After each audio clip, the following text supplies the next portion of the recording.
Alright, everybody. Welcome to the postseason. I am your host for this evening's festivities, Fast Eddie Fear. We are underway discussing this afternoon and evening's 4-game slate of NBA basketball. The postseason, certainly a different animal, but not such a remote creature that you can't recognize it from your practice throughout the year. Some decent contests on both FanDuel and DraftKings and Yahoo for today's contest. The Masters obviously still going on, some hockey playoffs going on, so people in all sorts of different DFS uproar today. I'm going to take a second, get this thing out there and tweeted and all that goodness, and yeah, see how we're doing. Can you rank KD, Kawhi, Simmons in DraftKings Cash? I still think Joel Embiid will not play, so for me, I'm going to have, even at their DK prices, I would have Simmons, Kawhi, KD between those three guys. While we are assembling people, I will use this opportunity to show off my very cool... Oh, careful. Almost knocked over the microphone. My very cool NBA Jam 76ers, Joel Embiid, Ben Simmons. I particularly like the fact that if you look right here, there, Ben Simmons, no ranking in three-pointers. It's particularly strong that someone went to the time to be so accurate. So waiting for people to file in. We should have some time, thanks to especially the couple of people who just signed up for Osmo.com Premium, who attended our playoff strategy session from about noon to 1 Eastern. Covered some good ground, I felt. Certainly one of the interesting things today is the pricing on DraftKings being so incredibly loose and generous, put mildly. It's easy to leave money on the table with a very competitive team. It's no real reason to go with any sort of super value. Again, DraftKings has already proactively lowered the floor on their salaries to $2,500. That'll probably come down a little bit more, but at present, no reason to really go there with any of these players we are talking about. So I'm just going to hang out until someone... There it is. Okay, fine. I will tweet it out myself because people are lazy. So, okay, there's a link, and I don't see me talking. So, that would be the problem. I don't see me. It says I'm on the NHL video. Nice. Nice. Well, we'll hang out until we figure out how to get this fixed. So the NBA video, people are waiting for me, and the NHL video, I presume something. So I'll just wait for someone to come in here and tell me what to do. Thankfully, it's a reasonably short slate.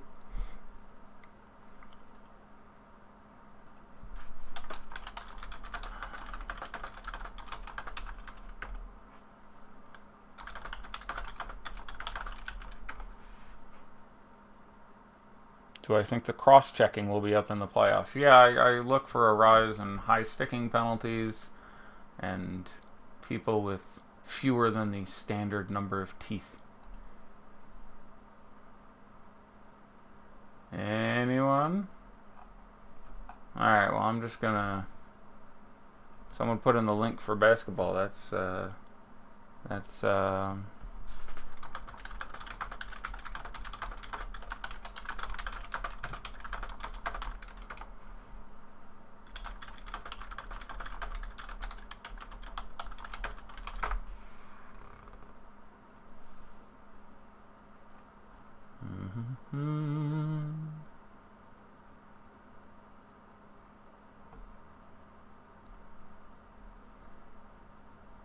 Alright, well, I see me in the hockey room, so gonna tweet this out and move it over to the...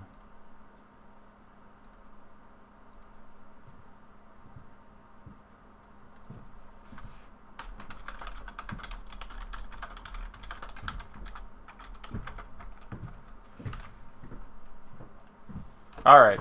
I've tweeted out the correct link. We'll give people a minute to file in there. Take this time to do some more research, see if we can figure out what's going on with who all, wherever. Try to get to the bottom of this Boban news. Let's see.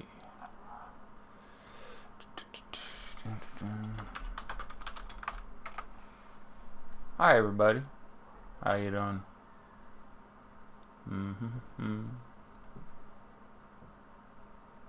Talking hockey. Talking hockey, eh? I guess. Let's see. The Flyers play in Philadelphia. It would go bad. Just put it that way. I can definitely name 10, 12, 15 hockey players. But I think that's it.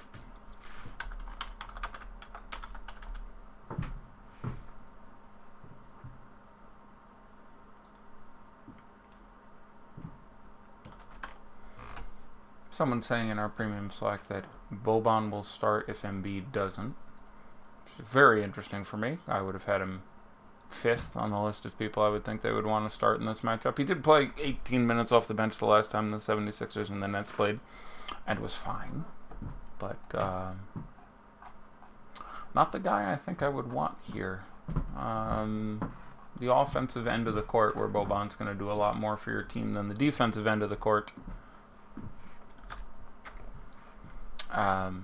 Not where I think my concern would lie. So I'd be pretty surprised if they started Boban, but they said it on ESPN, which I don't know what particular show. I'm getting news as we get through things. Maybe we will come back to that game. Alright, so let's get started talking about some things in earnest. Again, those you didn't see before, cool. That's NBA Jam, Simmons, Embiid, and again, Simmons, no 3-pointers. None. Okay. Alright, so we should get Boban news, and Embiid news more accurately, prior to this game actually starting, which is again 51 minutes out. Again, as a standard, you'd sort of want to have a plan here. If Embiid plays, he's a tremendous play. He's pretty clearly the best center on FanDuel by a pretty significant amount. If he doesn't play, it's obviously a huge cookie for Simmons and Butler and Harris, and brings into play guys like Boban Marjanovic and Jonah Bolden if he suits up and plays. Mike Scott, Amir Johnson, like there is a plethora of centers there. Let's start by discussing the elephant in the room, figuratively and to a certain degree literally. Boban. If he starts, I'm going to like him a lot on DraftKings. On FanDuel, will certainly be in play at $5,500, and center on FanDuel is pretty poor. There's not a lot of guys you look at center on FanDuel and think, oh, that's a tremendous play. I would probably have Boban projected for something like 20 minutes and 28 fantasy points. So 5,500 on FanDuel, that's just fine. 3,500 on DK, yeah, that feels pretty good. I do worry about his defensive presence. I do worry about, basically how this team, which already sort of has to hide JJ Redick on one side of the court, hides him and Embiid, and they'll get pretty well slaughtered in the pick and roll and just go pretty bad in a hurry. So it doesn't make sense to me to do that in this matchup. You have enough guys who can do the heavy lifting on offense. I would run out Bolden first. If he's not available, Mike Scott after that, probably Amir Johnson after that, before I would run Boban out in this matchup. And again, I love me some Boban. I may or may not have a dog named Boban. That being said, obviously such a it depends how chalky he ended up. For a lot of the days on our ownership projections, we had Boban as the highest projected player. And I don't know, if he's going to be like 50% owned, I'm not sure I'd want it even on DK. Obviously has the likelihood of being the best value play pretty significantly, but you don't really need a lot of value on DK. Everybody's pretty damn cheap. It does open up some doors for you. You can play a couple more guys, which would have, guaranteed projection, but I'm a little concerned there. Do you like Allen more or less if Boban starts? Allen is a very good play at 4,400 on DK as long as Embiid doesn't start. Probably the best matchup for him is Amir than Boban, but that's fine. You're not worried about your Jared Allen shares on DK. Again, Jared Allen has struggled in this matchup over the course of the year. I actually played fine in the first game against the 76ers. It's worth pointing out that the 76ers obviously have sort of had three different teams this year. They had the starting team of Sarge and Covington, and then the Jimmy Butler team, and then the Butler and Tobias Harris Fantastic Four team going. So it's worth noting, of the four games between these two teams this year, only one of them occurred in their most recent Voltron form, if you will. But the Nets have played the 70. The Nets are the team in the bottom of the bracket that the 76ers would like to have played the least. They have a couple ball-dominant guards who can really do damage to them. We've seen big games out of Spencer Dinwiddie and out of D'Angelo Russell against the 76ers this year, and their matchup would only be enhanced by the absence or limitation of Joel Embiid. They split this matchup 2-2 collectively in the four games. The Nets outscored the 76ers. Embiid's injury hovers over the whole scene here. I will be surprised if they play him. It doesn't make a ton of sense for me, but I guess if he says 100% it could happen. But I think you try to take the first game at home without him if at all possible.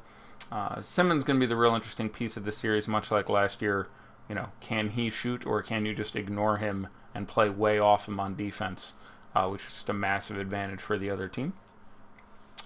I think one of my favorite plays today is Spencer Dinwiddie. His price is simply too cheap for the kind of ceiling he has. People have been like, he hasn't been that great the last couple of weeks, and I'm not sure he does that much. It's a 4-game slate. He costs under 5K. You're pretty surprised if he doesn't play 25, 26 minutes in an exceptional matchup. I think there's a chance that they play more Dinwiddie next to D'Angelo Russell than they usually do in order to put pressure on the defense, to make them double guard them as guards, where you have to bring Jimmy Butler up. You put Butler for a lot of that on Dinwiddie, presumably, and you have Ben Simmons guarding his old high school teammate D'Angelo Russell, which opens up some more stuff. But it certainly behooves, in my opinion, the Nets to consider running more lineups that make it difficult for the 76ers to hide J.J. Redick, especially if you don't have Boban out there. The more guys like, Rodion Skurucs and Joe Harris, and guys who, J.J. Redick can hide on, or at least do some reasonably equitable defense at the three-point line. Minutes projection for Boogie right now I have at 29, which feels just fine to me. You could certainly pick up a couple on top of that. It'll be interesting to see in this first game how much time they give to Iguodala, how much time they give to Draymond at the 5. Iguodala is certainly an interesting piece. Would normally rather play him on FanDuel because I'm unsure of the minutes. Someone, obviously, over the last few years has become a real postseason guy where they turn him loose, and he's incredibly good on the defensive end of the court. And so you can see the minutes spike way up. I'd really like to play him on FanDuel, where you can drop him, and I do think with steal and block there's an upside there. But a couple of my favorite plays on FanDuel, a couple of the only plays on the entire site who are legitimately underpriced, would be Klay Thompson and Lou Williams, both of whom are shooting guards, so would be difficult for me to get to as much Iguodala as I would like to, but he's one of the guys who I'd really enjoy having as a drop play on FanDuel. So let's continue to talk about this game a little bit. This is one of the two really appealing games on the slate, probably the most appealing game on the slate. This game is great. The California game is great between the Warriors and the Clippers. The other two games I have some real concerns about. Generally going to see myself getting to a guy from each in a lineup. Certainly there's a chance they turn out decent and you could stack them up, but I really like an underbet in the Raptors and Magic game, where these two teams have been really good defensively, and now you're unwrapping more minutes of Kawhi, and I think there's a real chance you catch a particularly live scoring game there. So, yeah, let's get into this a little bit deeper, talking about the Nets and the 76ers. Again, Dinwiddie going to be my favorite play from the Nets on both sides pretty significantly, especially FanDuel where there isn't a lot of salary relief. This is a spot where you can get 50 out of him, and at $4,900, that just makes him one of the best plays on FanDuel pretty superlatively. A little easier to get away on DK, and certainly if you have D'Angelo Russell, there's probably more negative correlation than positive correlation. Russell, it's worth pointing out, also priced very, very cheaply on FanDuel and a strong matchup. We've seen big games out of him and Dinwiddie, and even LeVert, and lots of ball-dominant guards against this Philadelphia defense all year. So it certainly seems like a strange lineup build if you don't have one of those guys on this limited slate with a couple less than ideal games. I presume they run the same starters they have been running, being Russell, Harris, Carroll, Kurucs, and Allen. If Boban plays, I have almost no interest in Allen. If Embiid plays, I have almost no interest in Allen. Embiid did extremely well against him last couple times. They limited Allen to 9 and 16 minutes, I think, in those two games. That's more risk than I need to accept on a slate of this size. FanDuel against center isn't that great, so if Embiid is out, I'm fine rolling Jared Allen out there at 6K. I would slightly prefer Marc Gasol at that exact same price, but certainly would be in the pool for me, and 4,400 on DK becomes another pretty compelling piece of value. LeVert's price is up higher than you want to spend, whereas everyone else is, discounted. It's really hard for me to like him anywhere near as much as Spencer Dinwiddie when he's $800 more on DK, $1,100 more on FanDuel. I have him projected for a little less, but 4-game slate, that kind of upside is there. Same thing, last piece in. DeMarre Carroll on FanDuel makes a lot of sense at $4,000 where you can drop him. That feels pretty good. Joe Harris around $5,000. Not someone I'm actively targeting, but someone watching an impromptu press conference with Josh Harris and Elton Brand. Bolden in is the news. Again, we will get that news. So I'm going to go on and talk about other things so that we can react to that as that game goes. But assuming Embiid is out, on DraftKings at their prices, my priority would be Simmons, who I love, Butler, who I love. If he's starting, Boban, probably third behind those two guys for me, but I like quite a bit. But especially at his degree of popularity and them having a lot of centers and the news that just hit that Bolden is in, no matter what their reporting is saying, I find it very odd that they would start Boban Marjanovic in this matchup. It seems an unnecessary risk, but especially if he's starting Boban at $3,500, certainly makes sense, and I'd have no issue with any amount of exposure to him. But keep in mind that this is a team that can run 4 different centers out there for 12 minutes apiece. They've done it many, many times where Mike Scott plays 12 minutes at center, and Amir Johnson plays 12 minutes at center, and Jonah Bolden plays 12 minutes at center, and look, we just got Greg Monroe, we may as well play him for a while. Like, there's still a lot of ways that can go wrong, so I would not fall over myself getting all I could. Redick is fine. Again, on DK, he's overpriced because everyone else is incredibly underpriced. It's $1,100 to go to Redick to Butler from Redick, and it's $900 more to get up to Simmons. So, of course, you can play JJ Redick. It's just that, he's $600 less than Tobias Harris. So it's hard just at prices to like him a lot on either site. $6,800 on FanDuel. Obviously a guy who carries the upside, but the 10 rebound, 8 assist games are few and far between. He'd be my least favorite of the guys we have in discussion there. Mike Scott in play for me on FanDuel, starting or not, at $4,200, just simply because of his droppable status there. Let's go ahead and move on to the second game and talk about that for a little bit. Again, Orlando and Toronto. Really excited to watch this series. Again, split during the regular season. This the 2-7 matchup in the East. Magic back in the playoffs for the first time in a long time. The last few months of this year, these two teams actually profiled pretty similarly as far as their efficiency, their net rating, how good they were defensively. I don't give the Magic a ton of hope in this series. I do believe the Raptors are incredibly good. They're incredibly deep. And they sort of have, they can unleash Kawhi now, who played plenty of minutes in the games he played 23 or 24 minutes, but sat out 22 games this year, so he should be super duper fresh, and that sort of being the difference for me over the last couple months to get into the playoffs, to get up to the 7 seed, to play as well as they have. The Magic have really run 6 guys to death. The Raptors have done the exact opposite. So, and they've been pretty similar teams statistically with how they profile. Now the Raptors get to run their guys super high minutes, and when you go up to 38 minutes of, Siakam and Leonard, this projects as a rough series for me, and one that I expect to be pretty defensively potent. So I have very little interest in the Orlando Magic at their prices. Unlike a lot of the other teams, they did not get monumentally priced down on DK. Some of those guys were trending up towards 6K. You're still between 5 and 5.5 on Isaac and Fournier and Augustine and Revenge Game Terrence Ross.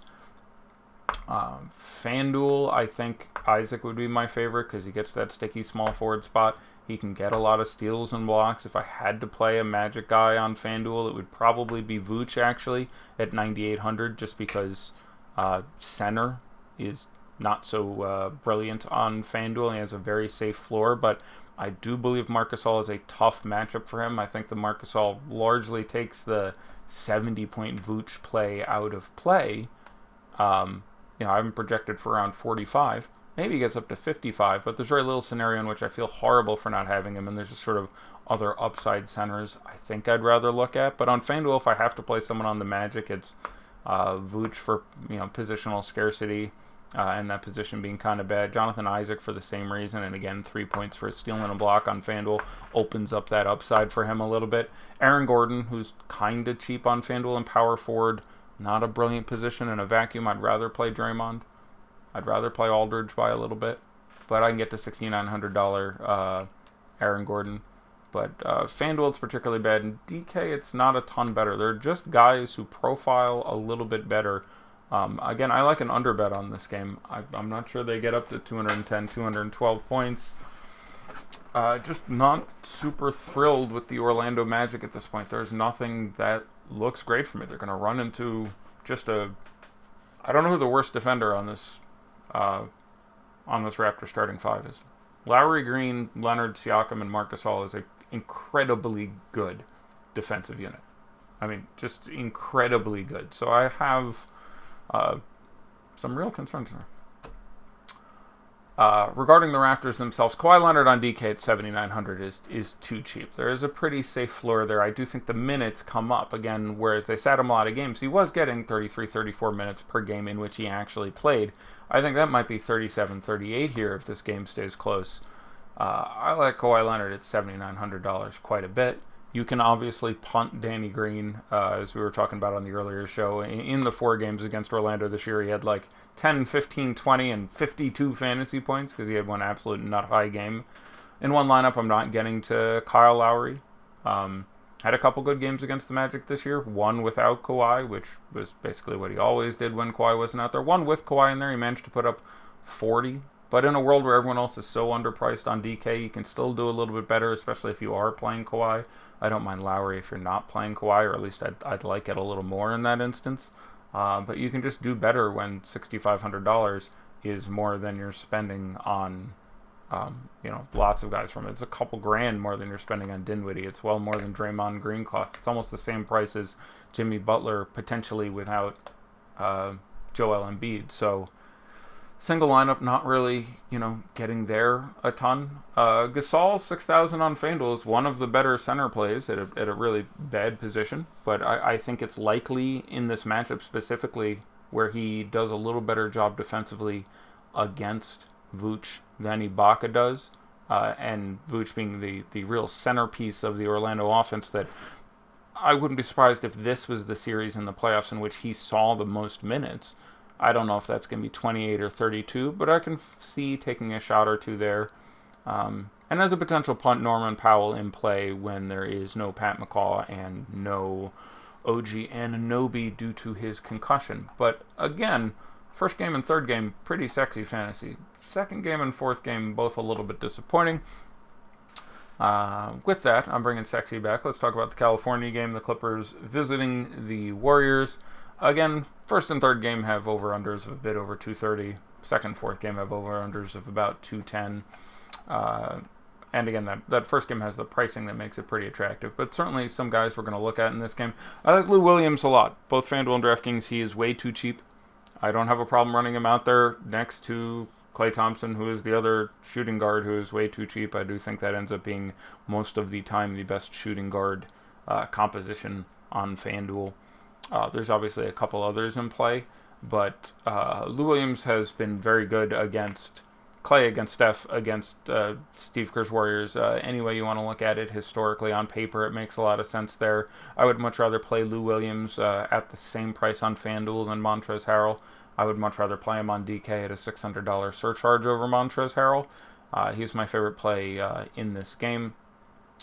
On DK next, it would probably be Danilo Gallinari at 6,600. This team's going to have to score some points to get there, and they are offensively challenged. It's difficult to get large amounts of production out of, Pat Beverly or Ivica Zubac or several of the other players on this team. So you have a real chance at just a ton of usage from a, knock on wood, still healthy Danilo Gallinari, 6,600. DK a fine price, 7,500 on FanDuel. Still fine, 4-game slate. No reason not to go there. But not quite as appealing. Landry Shamet is fine as a punt. Not a great matchup for him. Did get to 30 fantasy points one of the games against the Warriors this year, but that was the game he shot 5 of 6 from 3, and that's really sort of towards the ceiling. This was the only sweep I picked in the opening round. I do think the Warriors should be able to handle their business here pretty easily. Shai Gilgeous-Alexander's fine to play on a 4-game slate, but there are better point per dollar guys for me. Dinwiddie being just one such example, but saving $1,100 and $600, I think, for a guy who I project 5 or 6 points more would be really hard to get to Shai Gilgeous-Alexander. At price, I still slightly prefer him to Pat Beverly, who does not do fantasy incredibly well against the Warriors. Is a real key part of this game, and his defense is a massive part of the Clippers being able to keep this at all close. But he is really focusing on that end of the court, and you can tell in the box scores, in his production, and his fantasy work. $4,100 Ivica Zubac, perfectly reasonable to roll out in a GPP, and Montrezl Harrell, $5,600 is too cheap. By a significant amount on DK. I like him less than the other guys we have spoken about in that category, but I would rather play him on DK than Beverly or Shamet or Shea. So, $5,600, really well too cheap. FanDuel, I like spending up a little more for some of the other 7K options, be they Harris without Embiid or Draymond or Aldridge or Harrell at $6,700 on FanDuel, less of a play for me. And again, Lou Williams, love Lou. Talking about the Warriors, sort of an interesting spot looking at this team. Kevin Durant is the 2-time reigning NBA Finals MVP and has really suffered reduced usage going into the postseason. And despite what I've read and heard said by a number of people, it isn't that he is reluctant or reticent or passive. Simply the way the offensive is functioning with Cousins moving up a little bit more of the offense running from the high post, more inside out. Just his touches and his looks and his usage are way down. So obviously the price on DK is super cheap. Obviously FanDuel small forward is a bit of a tire fire.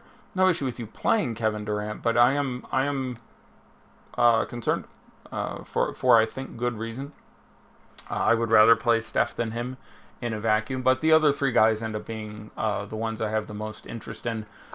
Starting talking about the DK prices, $7,000 for DeMarcus Cousins is too cheap. The last game, Zubac and Harrell collectively did a very good job of keeping him off the board, staying with him, covering him at the 3-point line, things I thought they would struggle with. I don't care. I still think he savages in this spot. The $9,000 on FanDuel, I need him to have a good game. The $7,000 on DK, I just need him not to have a bad game. That is really way too good of a price for the ceiling that he carries with it and just the usage and the time. Draymond at $5,700 on DK, I love. Minutes go up in the postseason. A matchup which is pursuant to him getting some extra turnovers. He's a bit of a dog in the postseason, which is more steals, more blocks, more fouls, more technicals.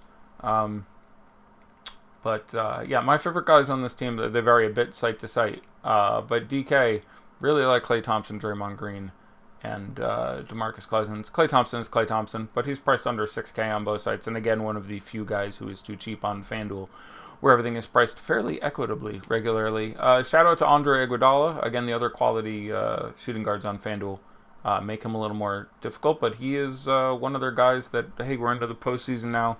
We're going to let him do some work. They, have him around and keep him up to date to do this in the postseason, where he can be, a lockdown guy to really dominate whatever member of the opposition is causing them trouble. So 3,700 on DK, probably more appealing for me simply for the fact that shooting guard on FanDuel, I do think there are actually a couple reasonably well-priced options, which really isn't the case at any other position. Spurs and Nuggets. I have this series going 7 games with the Nuggets eventually taking it down in 7. These are two teams that play much, much better at home. Denver, in some degree, augmented by the altitude difference there. Denver hasn't won a game in San Antonio in, I think, like 6 years. Someone can look that up for me if they want. But this year, certainly, home team defended both games. It's a really interesting situation. Obviously, this is, I believe, Mike Malone's first playoff series. Third stop. I don't think he's made the playoffs. I think this is Mike Malone's first playoff series ever. This is Greg Popovich's, God, I don't know if you've asked me the actual number, how many it is, but I'll say 59th playoff series. Denver has struggled a little bit coming in. Their offense since the All-Star break is well below average. Their defense is still pretty solid. Again, this is a game I have less appeal than the other games. Probably like it more than Toronto and Orlando in a vacuum, and talking about how much you like a game doesn't allow a lot. Denver has been allowing the most corner threes to be taken and to be made in the entire league, and the Spurs do make the highest percentage of their corner threes of any team in the league. So that's going to be an interesting spot. It gives me some playoff appeal for guys like Marco Bellinelli, Patty Mills, Bryn Forbes. Those guys enter some interesting tournament consideration for me, but in a single lineup would have limited exposure to this matchup. Obviously, the prices on DraftKings, talking about the Spurs here, are significantly better. I do think they start Jakob Poeltl. We don't know that yet, but in the 4 games in the regular season, Poeltl wasn't yet firmly ensconced in the rotation, even though he was traded for in the offseason. But Rudy Gay started the first 2. Jakob Poeltl started the 3rd and the 4th of them, which wasn't that long ago. So I expect they start Poeltl again. Now, in those 2 games he started, he only played 17, 18 minutes, so I'm not over the moon. I think he's basically out of play on FanDuel at 5,000, but 3,600 on DK. I'd have some tournament exposure if I was building a lot of lineups. But looking at sort of the main guns here, LaMarcus Aldridge is a grand cheaper on DK. DeMar DeRozan is 1,400. Derek White is 1,300. All those guys I have some real interest in on DK. But again, this is not a great matchup, and there are just better players in other games. But those are the guys I'm most interested in this game. I think the most likely situation is Derek White gets his 28, 30, 32 minutes and carries enough of an upside just because of the nature of his game. He's basically a fantasy point per minute player that if he plays 30 minutes, I'd have him projected for 28 fantasy points. He's only $4,900, and there is a ceiling beyond that. I have some interest there. Would slightly prefer DeRozan to Aldridge in tournaments, besides the fact they're saving $300 on DK. Just tracks out better on paper for him. So if I'm looking to take a spur and it's not Derek White, it would probably be DeRozan for me. Certainly nothing wrong with playing Aldridge. 7,500 on DK is a nice price. It's a cashy price on FanDuel where you're, at a certain extent just trying to hit the highest scores at certain positions. There's a chance that LaMarcus Aldridge scores 43 fantasy points at his $8,500 and is just great. Sort of the same theory behind Vooch on FanDuel. I don't particularly like Vooch on FanDuel at his price in what I consider to be a reasonably tough matchup. But the minutes could push way up. Even if he gets 48 fantasy points for his $9,600, that could be wonderful.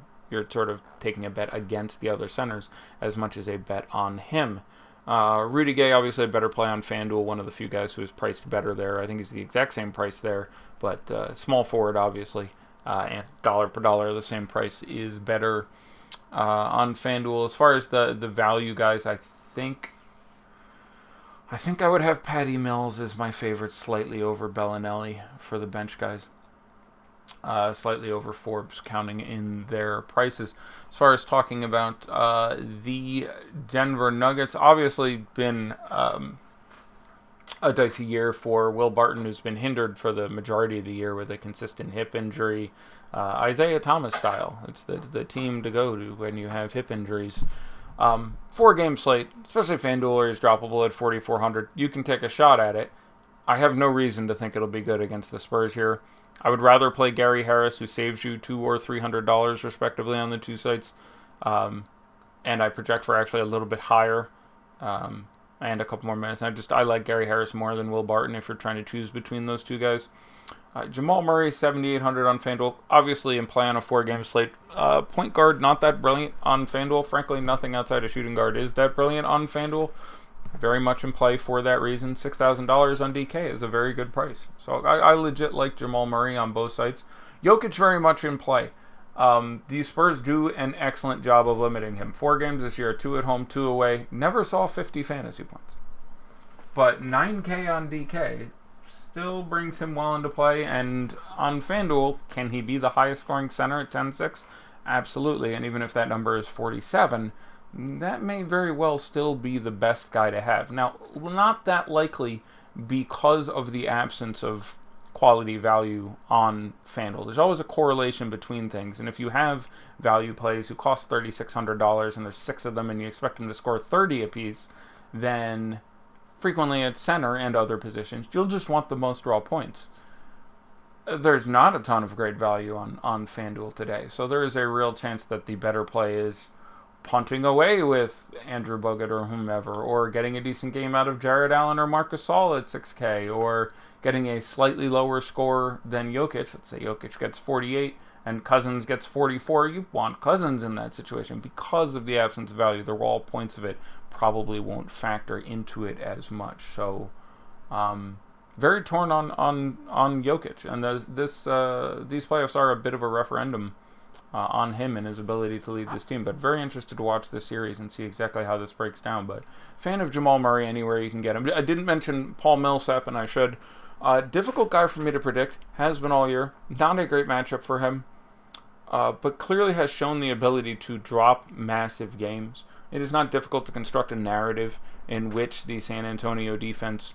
again, I spoke earlier today where Jokic is in a similar situation to, say, Vucevic, in that the opposing team is doing everything they can to sort of make them uncomfortable because they both make the offense go. If you can stop Jokic from getting comfortable and either, getting one-on-one looks and having his own offensive game, or just running the offense through the post, picking up a lot of assists and making that offense, or if you can just make him uncomfortable, that offense struggles a lot. And that's one of the reasons they go to starting Jakob Poeltl and tell him, look, lean on this guy, bang this guy, don't let him get comfortable, stay close.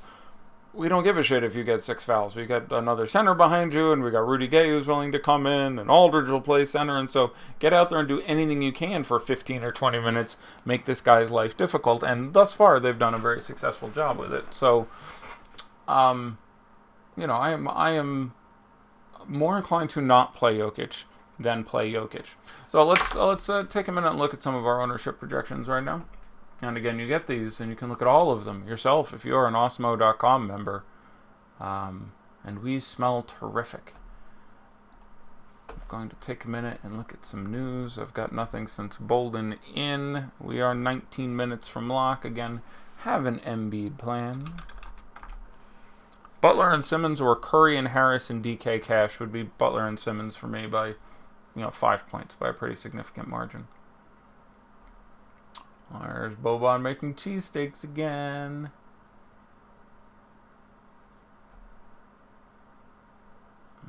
Someone giving their DFS advice.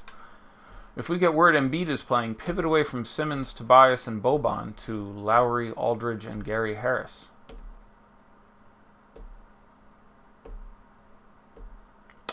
Well, all right, so this brings up a good conversation. Simmons and Butler are outstanding plays even if Embiid plays. They're not as good, obviously, but sub $8,000 Ben Simmons and sub $7,000 Jimmy Butler against the Nets on a 4-game slate are tremendously good plays. Period. Pivoting away from them because Embiid is playing is incorrect in general. I would really have to sit here and think for a while if I was playing and I had those guys, if I would want Embiid to be in and if I'd want to post cities in, because I'd be real happy to see all the ownership flood the other way. Like, what do you have those guys projected for? I have Jimmy Butler for like 38 and Ben Simmons for like 44. Those numbers feel pretty good. So go with Embiid in. Those numbers feel pretty good at those prices. So I think you could almost make an argument that if you're... Because what this basically boils down to is hoping the public screws up and does something stupid. Whether or not it's playing bad chalk, which, thank you, public. You've done a good job at doing that for a large part of the year and helped me and my friends make a lot of money. Shout out to you. Well done. So I honestly don't know what would screw people up more here, Embiid playing or not playing. Certainly your issue becomes not overstacking the Sixers because you want some exposure to Joel Embiid himself. One of my favorite three Cameroonians in the NBA. Joel Embiid, when he plays. They don't do like, oh, Joel is playing, but he's not feeling that great. We're going to play him 19 minutes. Even in the goddamn regular season, even when they're playing for frickin' nothing, they consistently played him way more minutes than was reasonable or, frankly, intelligent.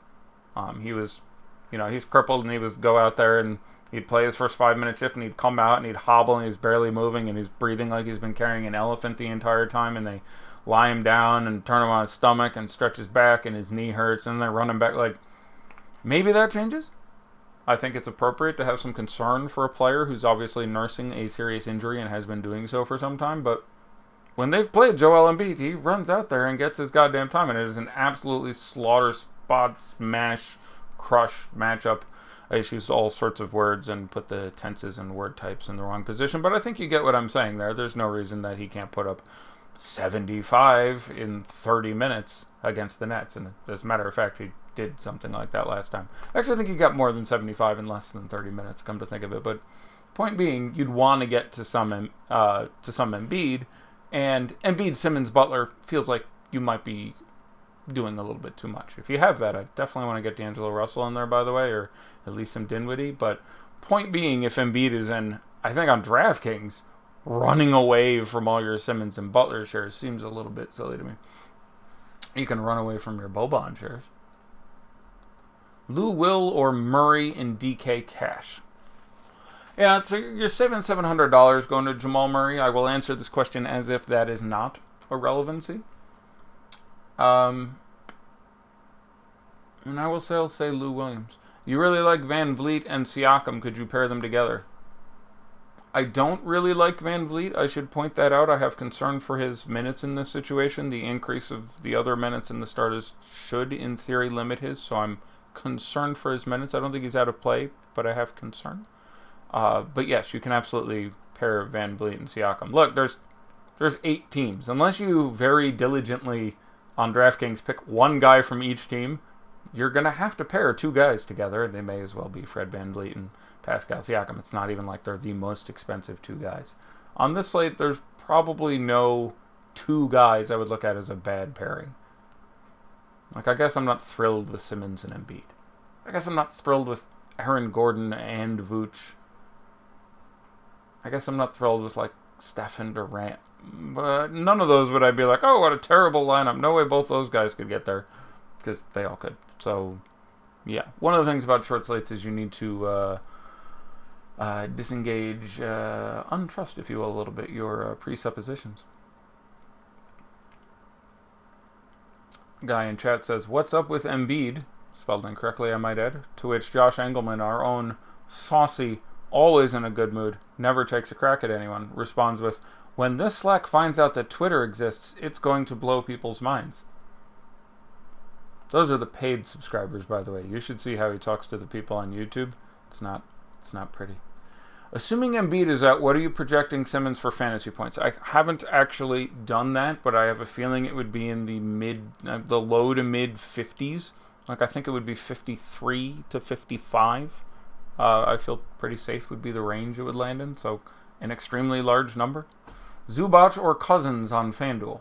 So again, outside of contests, DFS alphas, or out of context, that's tough. I would generally rather play DeMarcus Cousins between those two guys, amortizing in the extra expense. Again, the price on Zubac is not that exciting at 4,800. The matchup, not particularly brilliant. Not out of play on a 4-game slate, but I'm sort of wanting to pump more or spend up 1,200 more and give myself Allen or Gasol with some sort of upside. Again, Allen only if Embiid is out.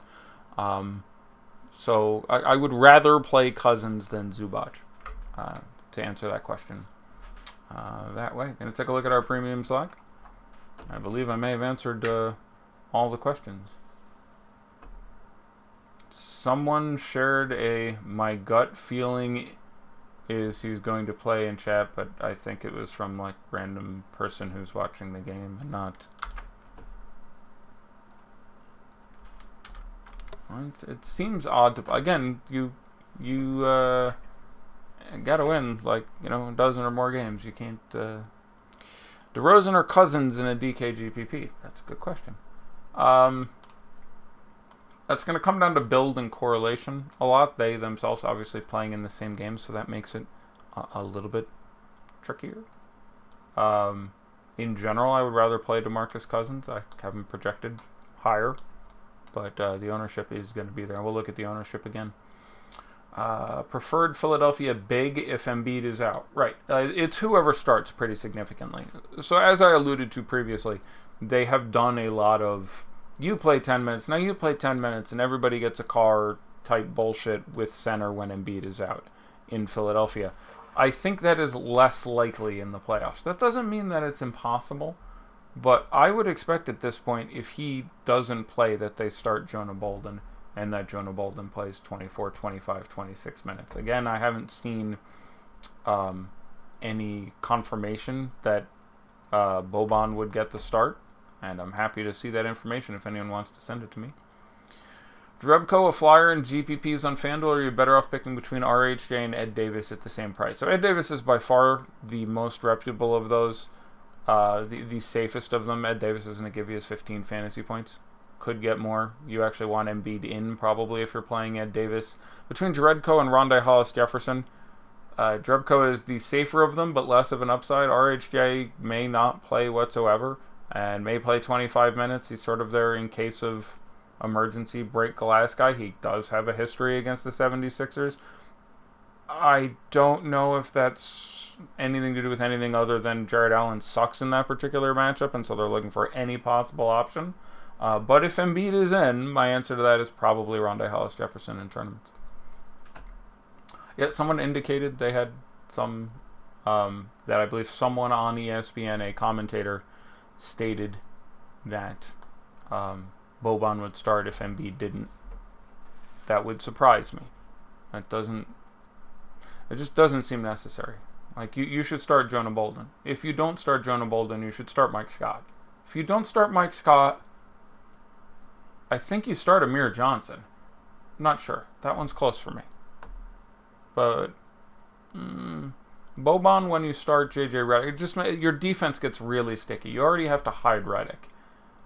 You're going to end up in some real shitty pick and roll situations if you run JJ Redick and Boban Marjanovic out there at the same time for extended period of times. We'll see, but I'm officially leery of that occurring. If Embiid is out, Allen or Gasol in a FanDuel GPP? Yeah, that's a very good question. I'm trying to think of the relative correlations, because I would have them pretty similar.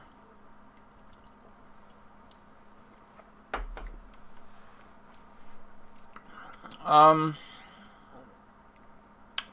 don't have a good answer. And I don't have a good way to math it. It's depending on a lot. I think I would more frequently Gasol. I'm trying to, and that's sort of a gut play. And again, my gut and your gut are not random. People get, go with your gut confused with just pick at random. Those don't mean the same thing at all. People have a gut response to a lot of things, and they are informed by your life, your experience, and computation on a subconscious level. So frequently I try to get something out of my gut. It's basically heuristic, thought-based regurgitation, where I try to get something out of my gut. Reverse peristalsis, if you will. Embiid in! Things are being thrown at me. Not knowing Embiid's status, well, we're going to ignore all that. Everyone redo your shit. Okay, so let's talk about things. Embiid is almost certainly the best center on FanDuel. He is $11,000. That is $400 more than Jokic. I have him projected for, I believe, 19 more fantasy points. That is $400 well spent. You can much more confidently divest yourself of various shares of other guys in that game. You don't need to. With him in, Ben Simmons goes from being one of the best point guards on FanDuel to in there with a lot of other shittily priced point guards on FanDuel. And it becomes more of a pay down position for me, where I'm really happy to get Dinwiddie in one of those two spots. Dinwiddie in one of those two spots feels really good right now. But then throwing Shamet out there, or throwing out, Derek White at 62, because everyone else costs some money, and I would rather play guys with mega ceiling, or who, are at positions where I can get some advantage in necessarily doing so. So I still like sticking with Williams and Thompson, just tinkering through a lineup right now. He's in, someone just sent me. Yes, he is. Welcome to the party. Put your code on top of everybody else's. So yeah, I'm trying to think what else that changes there. So yeah, downgrade to Jimmy Butler, downgrade to Ben Simmons. It is worth pointing out there's some chance they limit him here. I don't think that's likely. I would say that there is a 90% chance he sees 30 plus minutes, but again, I am not a trainer. I am not in the room with him. I'm legitimately surprised at this, though. This is to me a odd decision. I do not think you. I don't know. This is just an odd decision for me, and I will leave it at that. So yeah, Mike Scott, you don't need it. Jonah Bolden, you don't need it. Downgrade to Tobias Harris, most significantly. Downgrade to Redick and Butler and Simmons. I still think Jimmy Butler and Ben Simmons are very, very strong plays on DK, and if you had him in there already and not Embiid, I don't think you need to change it. Feel free to change it. Embiid is a goddamn monster, and I should point out the most likely scenario is he plays 30 plus minutes and scores conservatively 2 fantasy point a minute, and you must say, conservatively? That's not conservative. Yeah, go look at some of his earlier games and think about the, Nets at center. So I'm tinkering around here with other questions I may have. Feel free to follow up with additional question and or comment if you have them. So again, with Embiid in, I think it's time to have a you can have a Rondé Hollis Jefferson plan. I think that's plenty cute. Go ahead and have yourself some fun with that. I think Jared Allen, I would probably just get rid of altogether on DK. And he'll still be owned to a certain degree, but I probably let it go in its entirety. I'm the reason I'm somewhat reticent in my speech on this subject is he was really good against Embiid the first time they played this year. No one's gonna remember that, but he played really well in an extended period of time, and I don't think that's impossible. So, like, if you're building 115, you end up with a couple shares, but I suspect his ownership is high enough, and there's enough risk in the situation now that it's just like, just makes sense to go elsewhere. He's going to be 8% owned anyway. If I thought he was going to be 1% owned, I'd get there, but probably more inclined to look towards somebody else, I think. Fire up questions as they come in. Hopefully I covered every angle of that situation, but tweet them at me or in our premium Slack chat, and I will continue to discuss them as best I can. Take a look and see if the ownership has changed. If we're lucky, this Boban number sticks, who now I'd say is under 50% to see the floor. We're going to have a nice game of Daddy Like in 4 minutes. Best value, top 3 DK. I don't really know what those mean, but Spencer Dinwiddie, certainly going to hold the top spot for me. I like Derek White. Guys, I mean, as far as value, I don't really like a lot of the value, friends. Like, the 3X guys, are pretty. Landry Shamit's 4,000. That feels okay. Gary Harris 3,900. All right, I can do 30 like that. That feels okay, but it's a bit sticky. And don't forget on DK you have late swap. So if you're futzing with your lineup here, just get the first game right. Like, don't get everything else right. Who do you want from the first game? Simmons and Embiid? Good. Put them in there with guys who aren't playing at 2:30. Come back to it later. Frequent mistake I see lots of people make is that one where people are like, oh, I was still tinkering with the other pieces. Fuck the other pieces. Take everyone out. Put in the guys you want from this game, and then pieces like every other game is multiple hours later. Don't, screw up your whatever. If you want, Embiid and whomever, get Embiid and whomever in there and figure out the rest at the end of the day. At least that's what I think you should do. But, yeah, DraftKings, 10,000 flat Embiid. That's a very tasty number. I think that's pretty good. So, yeah, don't forget to, do that right while you're at it. Still like Dinwiddie. Like him a little less. You're going to like everyone on the 76ers a little less. Actually, that's not true. I like Ed Davis more. I like Rondé Hollis-Jefferson more. I like everyone else less when you put one of the best defensive players in the game on the other side of the court for 30 minutes. DK, GPP, Zubac, or Harris. I would play Zubac. No more Jared Allen, right? I would play none. Just in full disclosure, which is what I always try to do, is give you my opinion after giving you all the reasons that I make it. Last two games that they played, they did everything they could to get him off the court. He played 9 in 16 minutes. They ran everyone else they could out at center instead of him. I doubt that changes. Hopefully there's high residual Boban ownership. Yeah, that's what I'm hoping too. There was already too high Boban ownership. With the news that we had, I wish they didn't come out till after lock, which was a real possibility. The Nets are starting their same team, which was key. Jared Allen is starting, but they are starting Harris, Carroll, and Kurucs. Minor cookie off Spencer Dinwiddie. Not really. I presumed they would be smart and start him. They are not doing that. Not starting on a team with Redick out there, either LeVert or Dinwiddie is a mistake. Or it's a level of basketball knowledge and intuition that Kenny Atkinson possesses that I do not. Every time I think about it, I can't be like, God, why put Joe Harris out there and make the defense that much easier for them? It does not add up for me, but that is what they do. So, yeah. I don't know what to tell you. But it's what they're doing again anyway. So same lineup there, which seems key. That's a critical piece of information.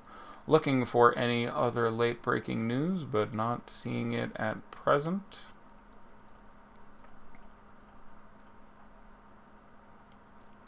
But yeah, it's a shame we couldn't take advantage of the Boban news. That happens to me like once a week where I'm like, God, the public's going to do something so stupid. God, the public's going to do something so stupid. Sometimes I get bailed out. Like, there was Jaylen Brown Day where I was like, man, people are going to play Jaylen Brown with all these Celtics out. He's a poor part of the rotation. They're going to play him 18 minutes, I said. And they played him 18 minutes. Now, he scored like 30 fantasy points in those 18 minutes because he had to suck up all the usage, but you just knew his ownership was going to be monstrous.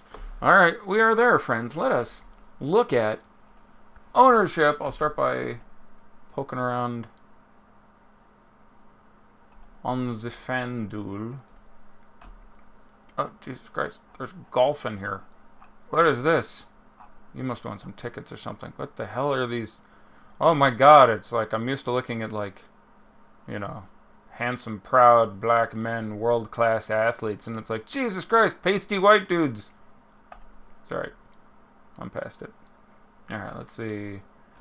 Anything decent on FanDuel today. Alright, so there was, they had like a 333, right? Yeah, $333,000 tournament. Gonna click through some ownership on the early game here. Spencer Dinwiddie, 26%. Pretty happy about that. This one I'm pretty happy about, though. Joel Embiid, who is the best center on this slate on FanDuel.